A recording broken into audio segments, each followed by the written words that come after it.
Hey, what's up guys? Anna here, also known as Jet Girl. I just got back from the water this morning. I was out there hanging out, getting ready for the races, riding Big Bertha, the 1500. That was a sneeze from the boss man.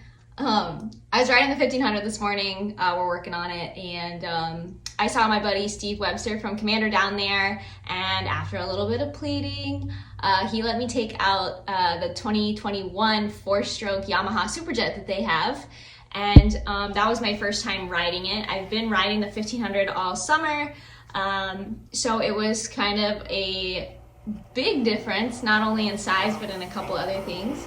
My first thought when I got on it, wow, it's a lot smaller than the 1500, obviously, but it still felt like nimble, and I'm a pretty small person, like 5'1.5" and like 90-ish pounds, and it didn't feel terribly ginormous. Big Bertha, definitely much bigger, much heavier. When I first got on it, I didn't realize it was in learner mode, so when I went out on it, I was like, oh, you know, it's not so bad, it's kind of fun, it's definitely not as fast as the 1500. I did a couple laps on it and I brought it in because I didn't want to like go too hard on a ski that wasn't mine. But I brought it back into Steve, and he was like, yo, you were running it on learner mode. And I was like, oh, that's probably part of why it felt kind of slow. So he showed me how to switch back over to, I don't know if it's like a regular mode or a race mode, but out of learner mode, and it was a lot peppier. It definitely accelerated harder A to B than the 1500 did, but definitely top end and bottomed out a lot faster than the 1500 did. The 1500 stock, which is what I've been running all season, like we're talking stock, handling mods only, handle pull only, no motor stuff, definitely still faster than the SuperJet. But the SuperJet was still fun. I mean, it wasn't terribly choppy out. There were some other people on the track, but it was still pretty flat, and it held its own great. It was pretty peppy. Like when I grabbed the gas after being in the learner mode, it was a lot better.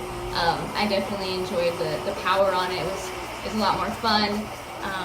But it wasn't terribly difficult to adjust after riding this. I know for me, going from like a 1500 to a regular SXR is kind of weird at first. It takes me a couple laps to get used to it, but I jumped right on that SuperJet, and it didn't feel terribly uncomfortable. It didn't feel quite as narrow as, you know, the older two-stroke SuperJets, which was something that I personally never really liked about the SuperJets, was how narrow they were and how tiny the tray was. The bigger tray was definitely a lot more comfortable, just overall. And as far as I know from Steve, they hadn't really done any motor mods or anything to it yet, and it was still pretty peppy, pretty fun. It looked like they had some, you know, bolt-on handling stuff that they were working on. I didn't really take that close of a look at it, but it did have it had like some sponsons and stuff on it, so that might make it handle a little bit better. I would imagine so, because everybody loves handling mods. But yeah, overall definitely more nimble, a lot lighter. I can't say that it's as nimble as a two-stroke SuperJet. It's still going to be heavier and bigger than your classic two-stroke SuperJet, but definitely more nimble than the big girl. But you know, it's hard to say. I think that it's kind of like ice cream, like different people like different flavors. I definitely got back on the 1500 and really enjoyed the horsepower and the top end of it. I do think that the 1500 handles the speed well.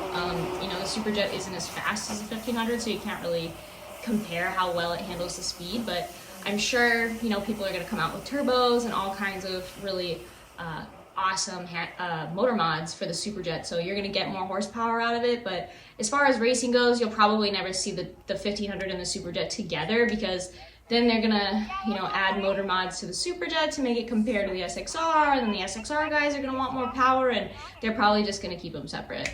I think that that'll be fair, and I think it'll bring a cool new class to the racing, but I'm kind of excited to see what aftermarket stuff comes out for the SuperJet, because, you know, every ski, as soon as it comes out, everybody comes out with cool new stuff for it. So I think, you know, with some good handling mods and, you know, maybe some options for you know, some tunes and different things like that ski will be really fun, really reliable. I mean, even when I first got my 1500, I wasn't totally in love with it, but you know, now later on that we're doing some more stuff to it, I definitely like it a little bit better. But I definitely think, you know, starting any ski with, you know, some handling mods to make it a little bit more comfortable, you know, more suited to you, will make any ski more fun. But I liked it. I don't think you can really compare them because they're not meant to do the same thing between the 1500 and the SuperJet.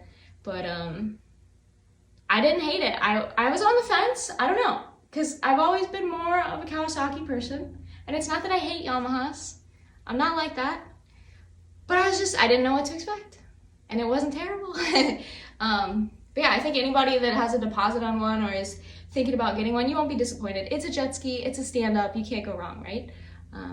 Yeah, but thanks Steve for letting me try it. It was really fun. Yeah, thanks.